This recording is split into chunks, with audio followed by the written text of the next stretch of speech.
Halo rekan profesional, bertemu lagi di YouTube channel Deco Learning by Akaladia Group. Untuk rekan-rekan profesional yang baru pertama kali menyaksikan video ini, yuk dukung kami dengan cara apa? Dengan cara subscribe YouTube channel Deco Learning agar kami terus dapat membuat video-video menarik lainnya.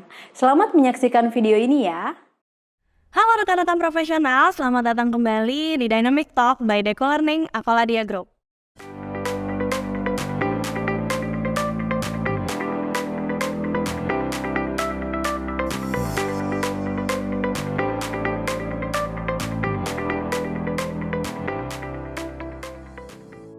Gimana nih rekan-rekan semua? Semoga kabarnya selalu sehat ya sampai kalian menonton video ini.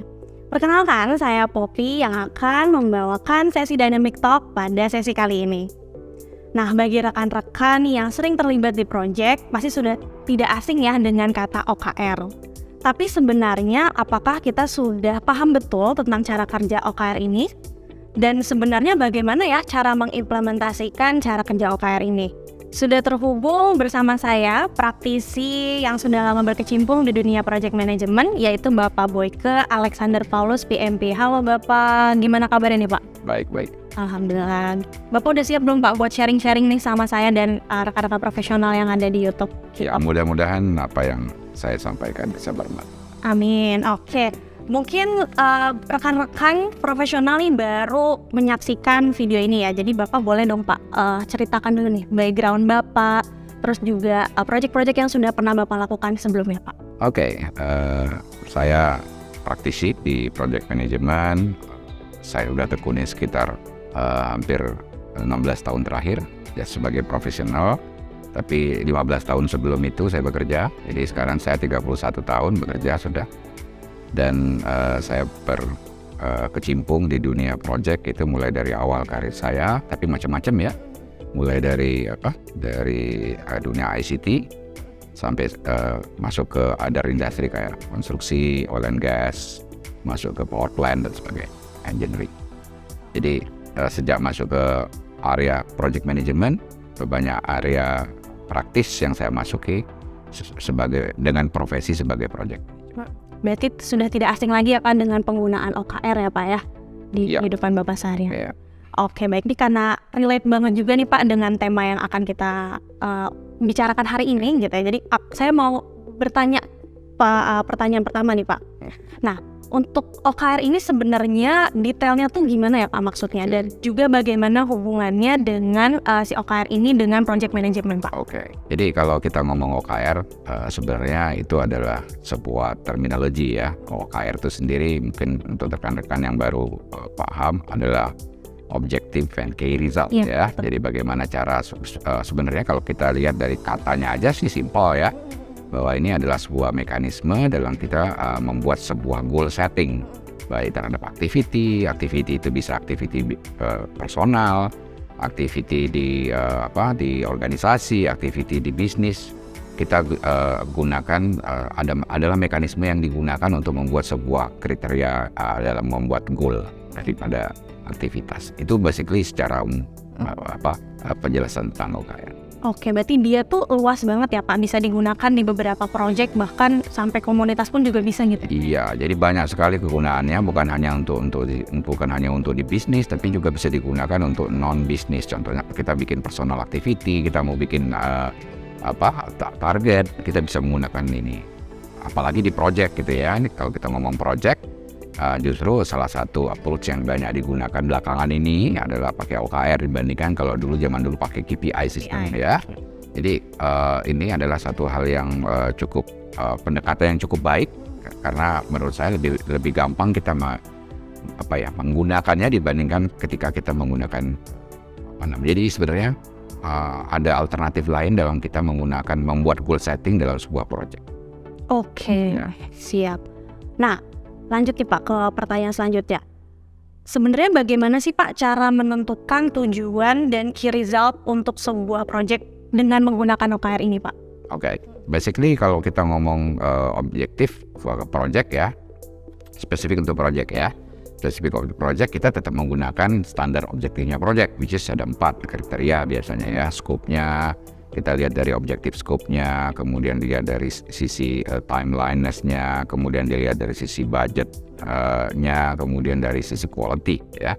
Tentu saja satu lagi adalah value ya daripada customer, atau kita nyebutnya benefit management, benefit yang harus kita serahkan kepada pengguna ya. Nah, ketika kita ngomong yang 4 itu tadi ya, sebenarnya kita bisa gunakan OKR ataupun yang kita tadi sebutkan adalah KPI. Tapi ketika kita ngomong yang kita sebut benefit management, which is adalah ekspektasinya user, itu akan sangat lebih, pengalaman saya ya, lebih fleksibel atau lebih gampang kita menggunakan settingnya menggunakan OKR.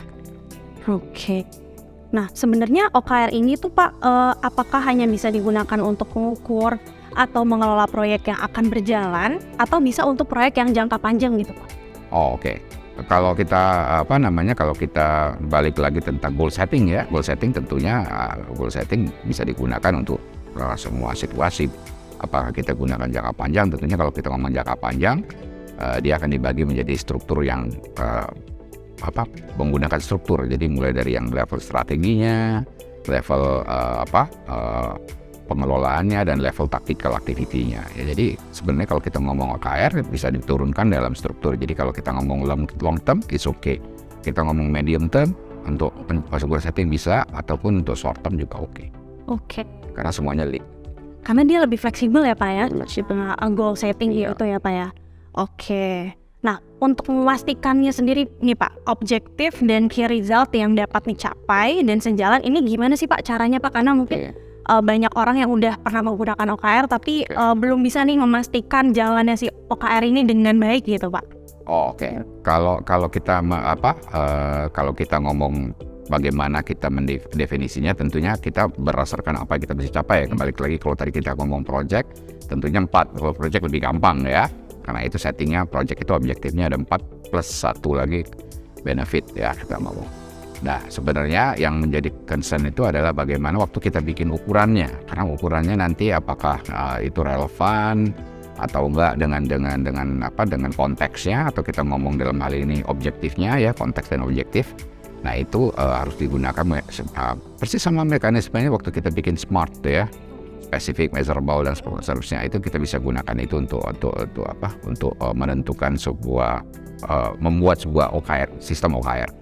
Objektifnya apa, kemudian apa key result. Nanti kita bisa gunakan 3 sampai 5 key result. Jadi kalau kita ngomong OKR itu akan jauh lebih lebih broad dan lebih luas pandangan terhadap sebuah pencapaian. Lebih luas ya Pak, itu poinnya ternyata ya Pak dari OKR itu. Oke.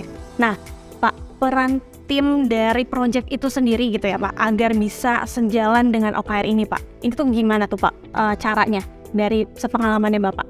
Peran tim ya, peran tim. Kalau kita ngomong tim dalam konteks sebuah pencapaian ya, mereka harus inline dengan apa yang harus mereka lakukan. Artinya waktu mereka diturunkan, waktu si OKR ini disetting ya, tentunya ada itu di level project. Kalau kita ngomong project ya, di level project tentunya ada personal objective resultnya, key result objektifnya ada. Jadi tetap dibagi ke dalam kalau kita bilang performance indicatornya dia ya. Kalau kita ngomong istilahnya KPI, kita menggunakan istilahnya KPI, kita gunakan performance indicator. Sama di OKR juga sistemnya akan diturunkan ke dalam tactical yang tadi saya bilang, dari level atasnya diturunkan ke level bawahnya, inline dengan apa yang harus dia capai terhadap objektif.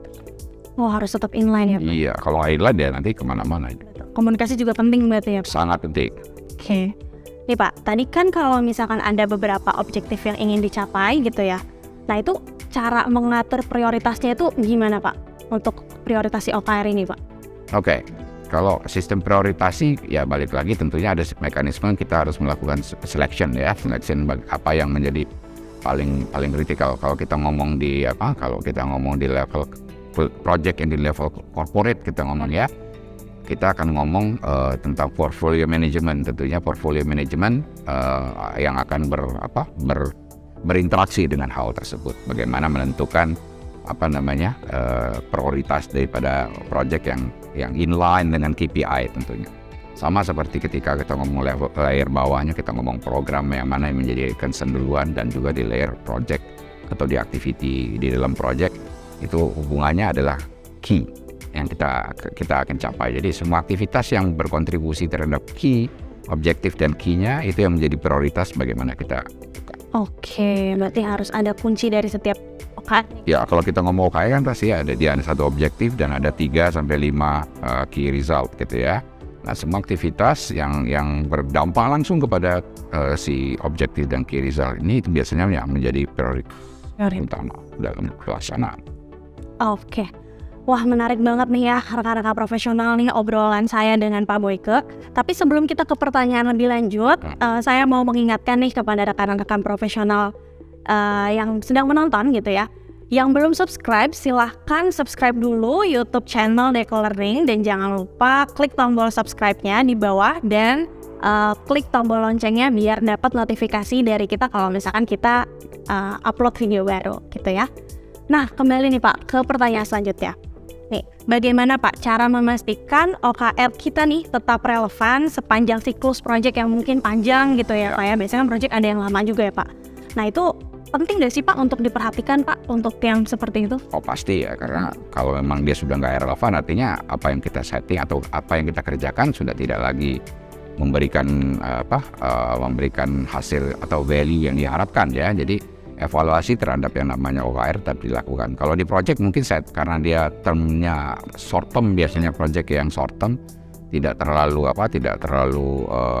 membutuhkan evaluasi yang terlalu panjang. Tapi kalau ada situasi khusus di mana dibutuhkan objektif itu mesti direview atau dievaluasi, tetap ya bisa dilakukan gitu. Jadi itu hanya situasi di mana kita melihat apakah si objektif ini masih relevan atau enggak, dan kita lakukan itu ya kalau memang dibutuhkan. Kalau ini project ya, karena tergantung projectnya. Kalau panjang mungkin akan ada evaluasi, tapi kalau projectnya pendek mungkin nggak terlalu signifikan untuk melakukan evaluasi. Gitu. Berarti kalau mungkin pendek evaluasi mungkin lebih ideal di akhir gitu kan ya Pak ya? Kalau kita bilang sebenarnya gini, kalau kita ngomong di project ya semakin kan kalau kita ngomong dengan waktu ya, kita ngomong konsep waktu. Waktu itu adalah uncertainty. Sesuatu yang tidak pasti. Besok kita belum tahu apa yang terjadi. Oleh karena itu kita bisa melakukan suatu review sebelum kita tidur malam ini, apa yang harus kita lakukan. Sama seperti itu. Ketika kita ngomong project, kita nggak tahu apa yang akan terjadi besok. Sehingga kalau kita memang merasa ada sesuatu yang harus kita lakukan untuk melakukan review, kita review ketika dia dibutuhkan. Jadi konsep ngomong, kalau kita ngomong review terhadap objektif itu sama seperti itu. Jadi kalau kita ngomong konsep waktu, besok itu adalah suatu hal yang belum pasti gitu ya. Jadi kalau kita merasa perlu untuk melakukan review, kita review. Jadi kalau ditanya sebaiknya kita review nggak project yang long term. Kalau itu masih relevan ya mungkin kita nggak perlu lakukan review. Tapi kalau ada situasi di mana terjadi significant isu ya, contohnya ada dampak bencana alam dalam konteks project tersebut, ada dampak ekonomi global ya, krisis dan sebagainya. Nah, itu biasanya bisa terjadi bisa direview terhadap proyek karena melihat dampak dari masalah yang muncul atau situasi yang muncul terhadap proyek, sehingga dilihat apakah si objektifnya masih relevan atau. Berarti itu situasional ya? Situasional gitu. I see, oke. Ketika melakukan OKR gitu Pak, kira-kira hambatan umum yang biasa terjadi gitu Pak ya, itu apa aja Pak? Dan pernah nggak sih Pak Bapak temuin hambatan tersebut gitu ya ketika melaksanakan jalannya OKR, dan gimana Pak cara mengatasinya Pak? Oke, jadi kalau kita pengalaman saya ya pakai OKR itu nggak terlalu banyak masalah. Jadi hampir tidak banyak masalah yang kita lakukan. Yang tadi kita isunya adalah apakah dia relevan atau enggak selama perjalanan. Kenapa kadang-kadang di dalam sebuah proyek atau di sebuah program itu ada muncul isu, ada muncul risiko, dan itu yang biasanya kita lakukan adalah mereview. Dan ini common untuk semua situasi karena proyek lebih simpel ya. Kalau kita ngomong proyek, objektifnya proyek adalah scope, time, cost, quality, that's it. Sama apa yang diekspektasi sama user atau kita nyebutnya benefit, that's it. Itu lebih simpel. Oke. Nah Pak, kita udah masuk ke pertanyaan terakhir ya Pak ya. Bapak bisa nggak ceritain nih Pak, ketika Bapak berhasil mengimplementasikan OKR ini Pak di kesuksesan proyek Bapak? Oke. Proyek Bapak. Pengalaman lah kalau kita ditanya ya. Jadi karena ini relatif baru, jadi bukan relatif baru, tapi relatif approach yang cukup baru ya, kalau kita bilang cukup baru. Sebenarnya dalam pelaksanaannya yang namanya OKR itu lebih banyak di situational project yang di taktikal. Karena kalau di company sendiri saat ini orang lebih populer menggunakan yang namanya KPI. Ya, kita ngomong KPI. Jadi sebuah company waktu dia shifting dari sebuah sistem ke sistem yang baru tentunya bukan suatu hal yang mudah karena akan melibatkan struktur sebuah perusahaan. Jadi kalau ditanya pengalaman saya adalah ketika saya menggunakan ini itu lebih banyak kombinasi karena di atas tetap menggunakan KPI, kita turunkan itu ke dalam aktivitas ya, karena itu lebih gampang untuk kita kelola dalam situasi yang project yang ada. Khususnya sekarang mungkin kalau anda familiar dengan project management, new paradigm katanya, bukan new paradigm tapi new approach kita bilang ya. Ada yang namanya agile, ada yang namanya adaptive behavior dalam project, sehingga kita mekanisme untuk mengukurnya pun, goal settingnya pun harus cukup fleksibel. Jadi kalau kita ngomong KPI, bisa kita gunakan, tapi effectively akan sangat lebih efektif kalau itu dikombinasikan.